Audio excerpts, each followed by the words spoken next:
CBN e a Tecnologia, com Gilberto Sudré.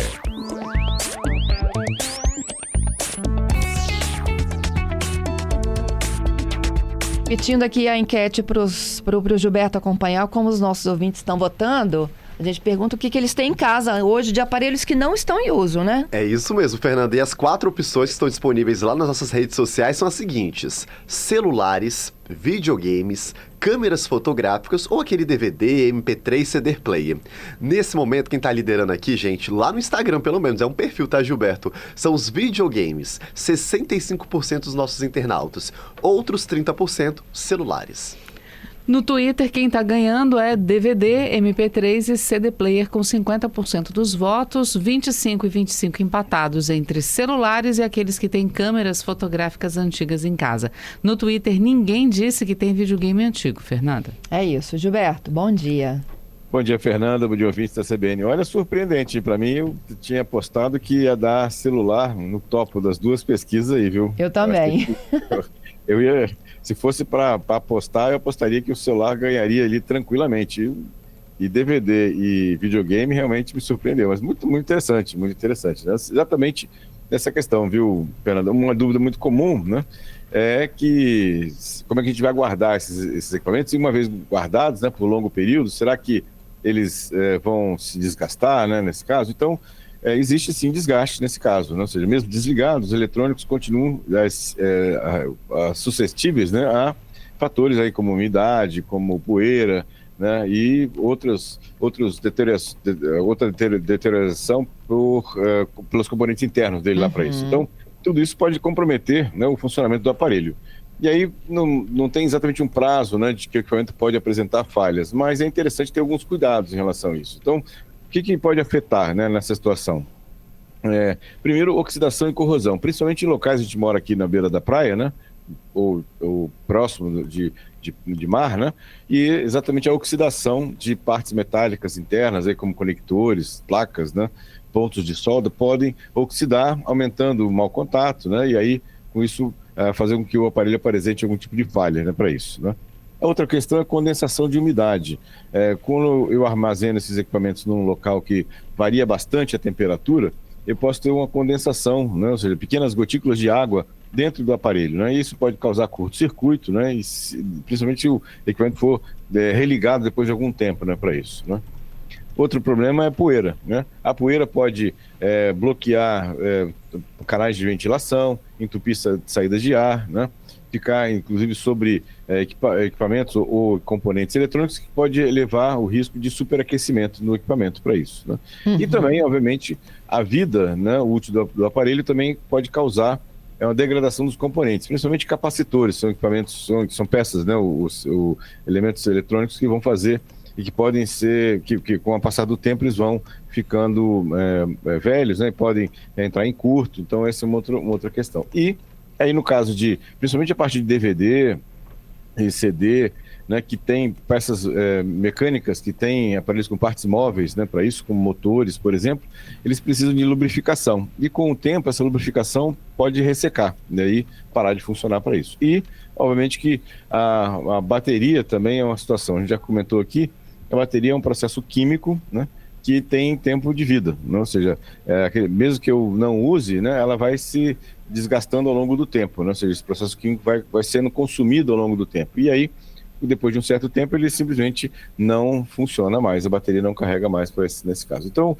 a gente tem que cuidar dos nossos equipamentos eletrônicos, né, armazenando locais que não tem umidade, né, ou que tem o local fechado, né, que não tenha exposição ou muita exposição à maresia, por exemplo, né, cobrir os aparelhos com plástico, né, por exemplo, antiestático para evitar poeira, né, colocar ele num local, né, num local que tenha a temperatura estável, que não tenha muitas variações de temperatura, né, e manter os equipamentos limpos, né, para isso. Então, algumas dicas aí de como a gente vai armazenar, mas, ou seja, o recado aqui é, mesmo que o equipamento esteja desligado, guardado lá numa gaveta, por exemplo, né, ele tem um desgaste natural, né, quando ele fica parado, né, para isso.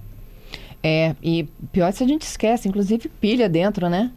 Exatamente, é outra questão, né? Pilhas, vazamento de pilhas elas podem vazar, né, nesse caso, né? Então, ou seja, e aí, lembrando, né, por exemplo, no caso de videogame mesmo, que a gente comentou aí, que tá na frente aí do Instagram, né? Eu posso ter problemas de... alguns têm, né, a questão de um leitor de CD ou de DVD com jogos, né, para isso, pode ter o problema da lubrificação do motor do DVD ou do CD para isso, né? Problema de umidade também. Então, ou seja, o câmbio deve ser ligado, pelo menos de tempos em tempos, né, para poder fazer essa limpeza interna. Se você vai usar normalmente o equipamento de novo, fazer uma limpeza interna antes de fazer exatamente a ativação de novo daquele equipamento. Uhum. O que você tem em casa, Gilberto? Aqui eu não tenho jogos, mas tem alguns celulares antigos aqui, né, para isso. E notebooks antigos também. Tem alguns notebooks que eu uso aqui como teste também. Basicamente, acho que é celular e notebook, que é o que eu tenho de mais antigo aqui. Celular? Eu também, eu tenho notebook. Né? O notebook E tem uma que eu câmera fotográfica que agora ela virou vintage, né? A câmera fotográfica eu tenho algumas também, bem lembradas. Aqui lembrança, né, da época de que eu fotografava mais frequentemente, né? Agora tudo via celular. Tem algumas câmeras aqui que eu guardei, né, tanto câmeras analógicas como câmeras digitais também, mais antigas, né? Uma das primeiras câmeras digitais de fotografia 3D, né, que eu tenho aqui, ficou no meu pequeno museu aqui de fotografia aqui. Mas a Patrícia é recordista em guardar as coisas. Conta aí, Patrícia. Eu tenho tudo, Gilberto. Eu tenho celular antigo, eu tenho videogame antigo, eu tenho câmera fotográfica, DVD, MP3 e CD player. Você usa isso, Patrícia? Não. Você guarda pra quê? O videogame a gente usa. Mas você guarda pra quê? O videogame a gente usa porque tem jogos lá, então de vez em quando a gente usa. Agora o resto tá guardado. É pra contar a sua história, né? Mais ou menos. A gente não sabe o que tá guardado não, mas faz de conta que é isso. Eu só guardo documento oficial. Também tem um monte. Eu conheço gente que tem 3 gerações do mesmo videogame guardado em casa também, como recordação, viu, desse caso. Faz parte, né, da história da pessoa, né? Então é exatamente nesse caminho. Entendido. Vamos falar dos destaques do dia? Vamos. Viralizou. Olha só que interessante, Fernanda. A gente está falando tanto de inteligência artificial, de uso de chats de inteligência artificial também, pois o MIT fez uma pesquisa e descobriu que a dependência excessiva de ferramentas de IA, né, por exemplo, como o ChatGPT, pode prejudicar o funcionamento cerebral e comprometer a memória. Eles fizeram um teste com 54 participantes, que a metade usava intensamente ferramentas de IA e outra metade não usava. Eles deram alguns textos para as pessoas lerem e escreverem, né, aqueles textos. A metade que usava constantemente ou de forma muito frequente as ferramentas de IA tiveram dificuldades para lembrar o que eles tinham acabado de escrever, né? E então, ou seja, inclusive afetou bastante a memorização das pessoas em relação a isso. Então, o uso contínuo dessas ferramentas pode levar a um declínio até duradouro, segundo a matéria do MIT, né? Pode levar a um declínio duradouro das capacidades mentais. Olha que interessante isso. Então, o MIT, na matéria, recomenda que o uso da IA ela deve ser combinado com a convivência com ambientes humanos, né? Com pessoas, né? Com outras pessoas para isso. Então, uma pesquisa bem interessante, né, dessa questão, me chamou a atenção essa semana. Outra matéria que me chamou a atenção foram que os deepfakes avançando em grande quantidade e volume, e até qualidade também. Então, o cientista-chefe do iProof, que é uma consultoria de pesquisas, né, verificou que as deepfakes têm melhorado bastante, né, a parte de qualidade, principalmente aquelas que eles chamam de face swap, que é quando o rosto de uma pessoa é colocado numa imagem, ou num vídeo, ou numa foto para isso. E ele comentou que esses efeitos visuais que foram incorporados a deepfakes estão ficando cada vez mais realistas e mais difícil de você identificar exatamente se aquela imagem, né, é um deepfake ou se é uma imagem verdadeira. Então, e as ferramentas estão ficando cada vez mais fáceis e mais acessíveis às pessoas. Então, esse é um outro problema também, né? Antigamente, para você fazer uma deepfake, você precisava ter um hardware muito potente, um conhecimento de tecnologia muito potente. Hoje, uma ferramenta extremamente amigável, né? Que você coloca lá a foto, coloca a foto do rosto da pessoa que você quer colocar na foto e ela gera isso para você. Então, é um ponto de preocupação né, para frente, levando ao ponto da gente talvez não acreditar mais em nada do que a gente vai assistir, ver, né, na rede social, por exemplo, que é bem complicado, né, para isso.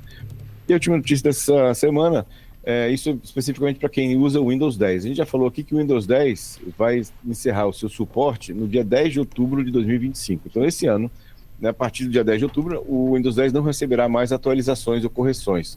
O sistema vai continuar funcionando, mas ele não vai ter mais atualização, né, ou correção de erro para isso. E a Microsoft, então, liberou 3 opções das pessoas fazerem uso do Windows 10 por algum tempo ainda, para receber alguns updates. O primeiro deles é pagar uma taxa lá de $30 para manter por mais um ano esse suporte, né, é uma questão, mas tem opções gratuitas também.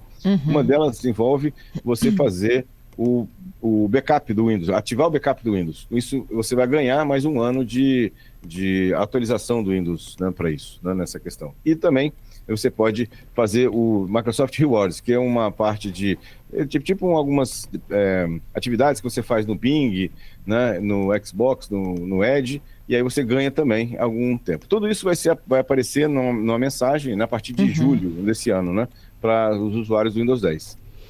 É isso. Obrigada, bom final de semana. Obrigado, Fernando. Obrigado aos nossos ouvintes pelas participações da enquete. Um bom final de semana para todos e até quarta-feira com mais tecnologia.